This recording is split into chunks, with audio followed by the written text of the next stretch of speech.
Hey guys, welcome to the Point Podcast. My name is Lawson, and this is Pastor Mark right What's up, here. everybody? And Pastor Dean has been over in Tanzania, so he charged you and I, which is pretty dangerous, It is. I agree with to carry on his podcast. And we're going to be talking a little bit about, what are the things that we've learned in leadership from Pastor Bishop Dean Herman, as they call him over in Tanzania. And, I think through the years, Mark, I've been with Pastor since I was like 15 years old. Yeah. So I'm 44 now. So y'all do the math.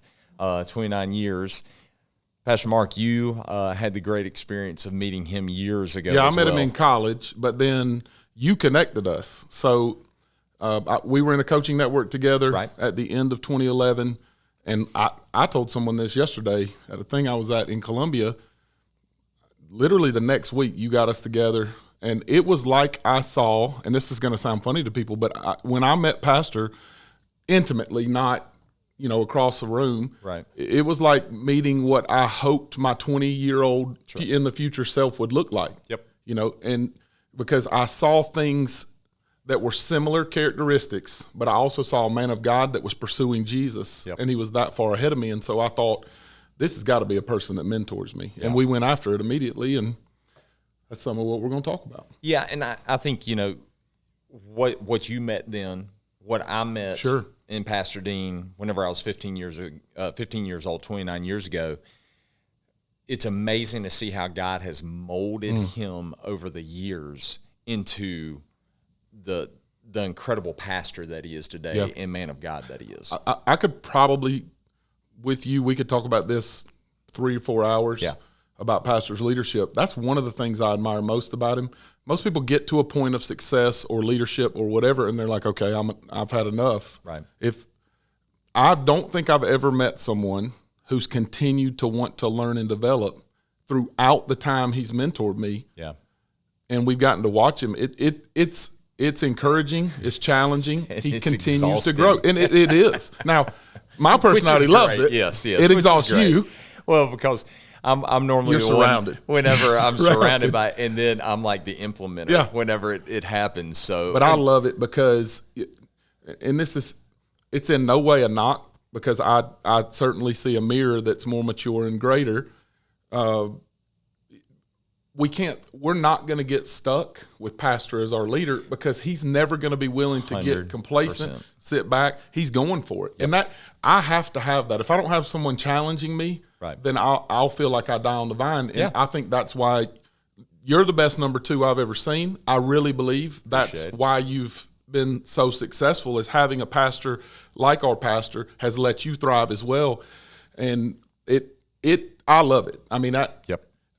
We've told stories after stories, but I think it's important for them to know Pastor can be very blunt, and people have, wow, I can't believe he said that before. And this was immediately my thought when it was you that introduced him, and my immediate thought was, I love it. Yeah. I never have to guess where Pastor's at. We get to know, and he always does it in love to build us up. Honestly, it's refreshing. And so as we kind of dig into some of the leadership principles that we've learned over the years from him, I think that's kind of my first is, directness is sometimes frowned upon in our society. Yeah. But who was the most direct person on the planet was Jesus. He did not. He never tried to avoid the conversation. Nope. He was just so direct with people, and he did it in love. And that's the thing. Pastor is direct with passion. Yes. And whenever you combine those two together, man, it's intense. It can be that, but it can be very uplifting as well. Well, it changed my life, and I know it has for you. Absolutely. And I think it's helped mold us into who we are today too. Pastor and I have had this talk a lot. Because some of the guys that started in a coaching network with me, most of them didn't stay in the coaching network. And I really think this is the case for leadership in general. And it's what I cling to and learn from him. Most people want to be told they're good, which is fascinating to me, because it's like, I need to grow. I know I'm stuck. Yeah. And I see a man who's a man of God who can help me. Why would I want to stay stuck? Right. So if he's unwilling to tell me, here's what I see in your struggles. I know you're passionate. I know you're working as hard as you can.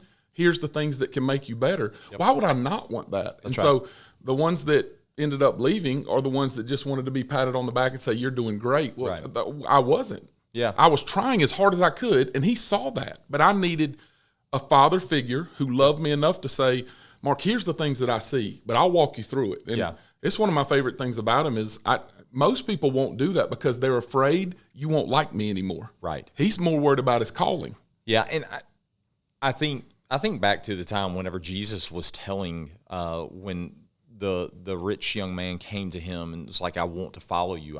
He said, then go sell everything.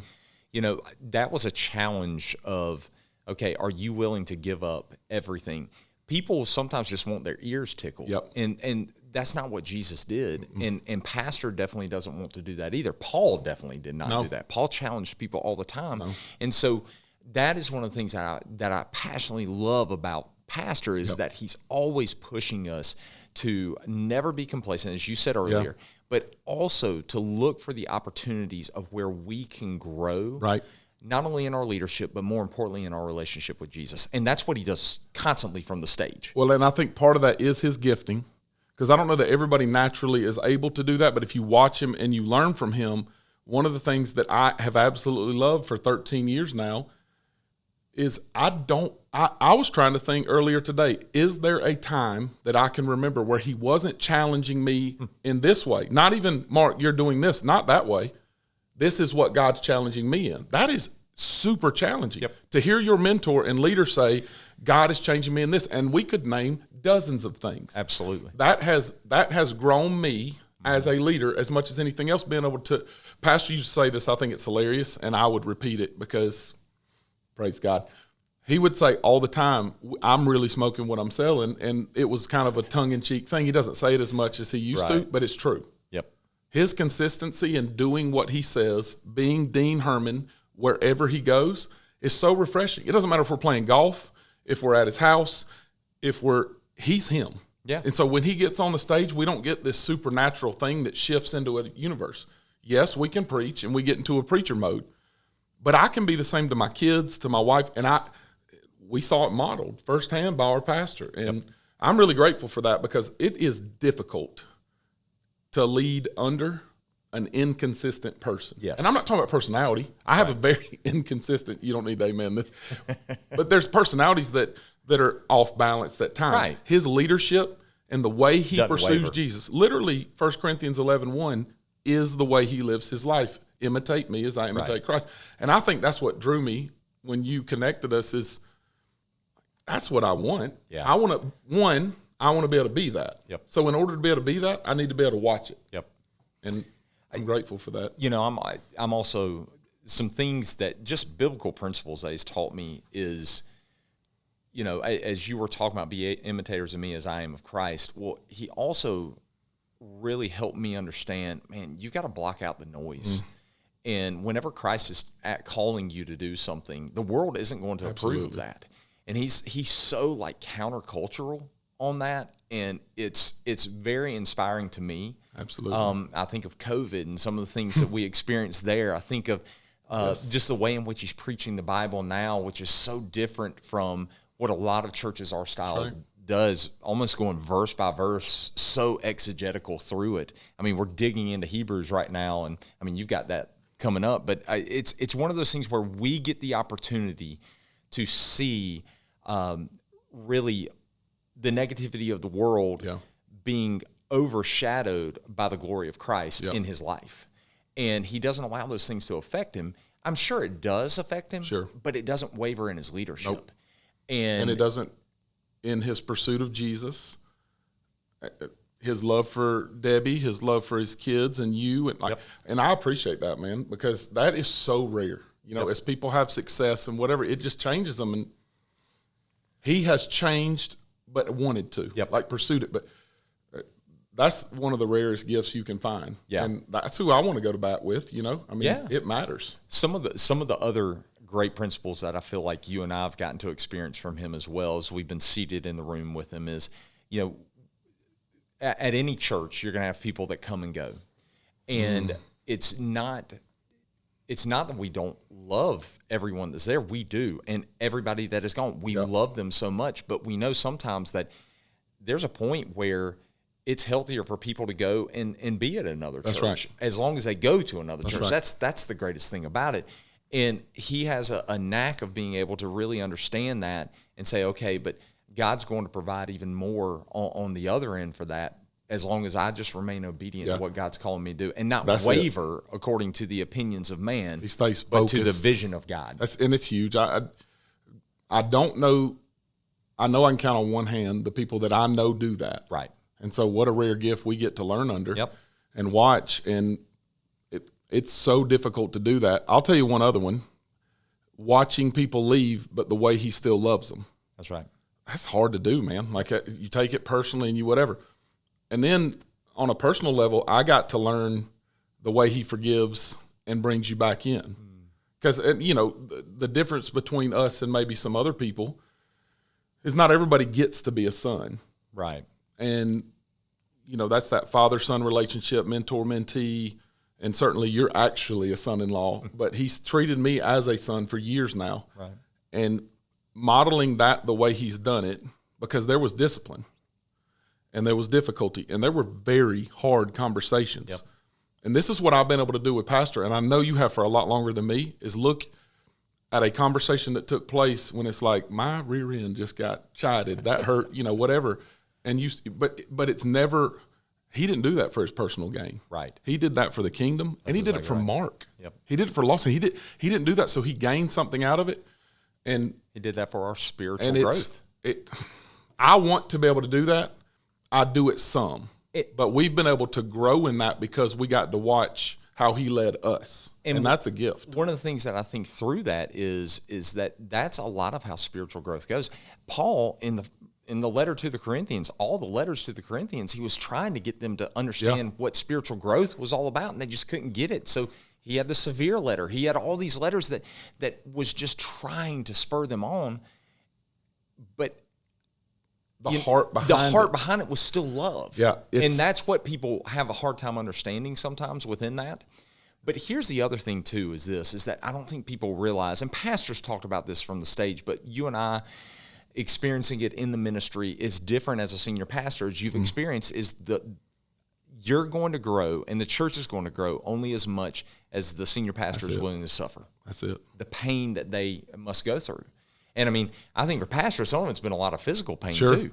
I mean, there's the knees, the hip, just all kinds of prostate cancer. Like we talked about a little while ago, before we started the podcast, their family, Miss Debbie, Jacob, and Pastor, all at once. I mean, it was bombarding. And I remember thinking to myself, I wonder what God's up to if all of this is happening.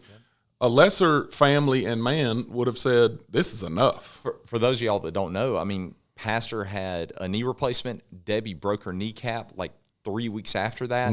And then Jacob, a month later, tore his ACL. And Pastor had to go back with that knee replacement and go back with that. I mean, it was Debbie wild. had blood clots and everything else. And it felt life-threatening. It was scary. It was a lot. But what was the one constant in that? Pastor never wavered. Never.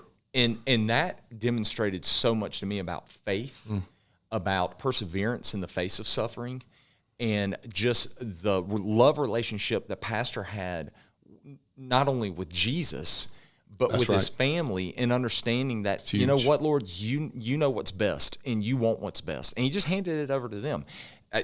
I was so worried about him going into, I'd never seen him like this, like a depressed state. Yeah. And I'd go over and I'd ask him all the time, hey, Pastor, how you doing? He'd be like, I'm good. I'm fine. I don't know. Why you keep asking me that? Yeah. You know? And I'm like, because I want to make sure you're okay. And I remember when he was doing his coaching network with us, he would tell us, if you're going to be a church planner, you got to be able to preach. You got to have a vision straight from the hand of God.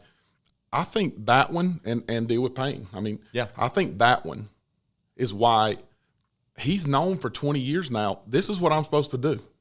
And I'd love for you to come. I will love you along the way. I will show you, but we're doing this. Yes. And I think that's why so many waver, and why we've gotten to witness one that has not, is Pastor just knows what he's doing, where he's going. And he's had this epiphany recently, and he's taught us in this. I think sometimes people think I'm being a jerk, just like Paul, the Apostle Paul. And he said, I'm just brokenhearted. I just want people to get it. And what a great lesson. Yeah. You know, I literally went home the night that he told you and I and a few other people that and thought, I need that. You know what I mean? Like absolutely. I don't need to make excuses break for my people. Heart for what breaks yours. Yes. And what a lesson. And I don't even think he thought he was teaching us then. He's pouring his heart out. We were just talking. I'll tell you one other thing that I think of often with him. Most type A driven pastor types will not say, I screwed up. And for as long as I've known him, I have so much respect for him saying, you know what, that's on me. Yep. It takes a man to do that. It does. It's easy to go, I'm not taking responsibility for that. You decide. I've never known him to do that. Yeah. And that.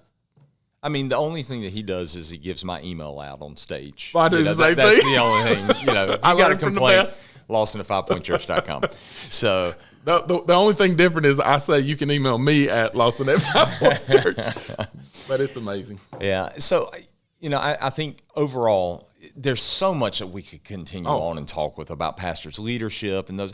The greatest thing that I will say is this, is that as he has grown, as he has gotten older, he's about to turn 62 at the end of the year, and actually in like a month and a half, September, it just amazes me how he continues to push and grow and never be settled. Yeah. He's all the time, he's like, Lawson, I can't retire. I'm like, Pastor, I'm never going to ask you to retire, because you're never going to retire from being a pastor.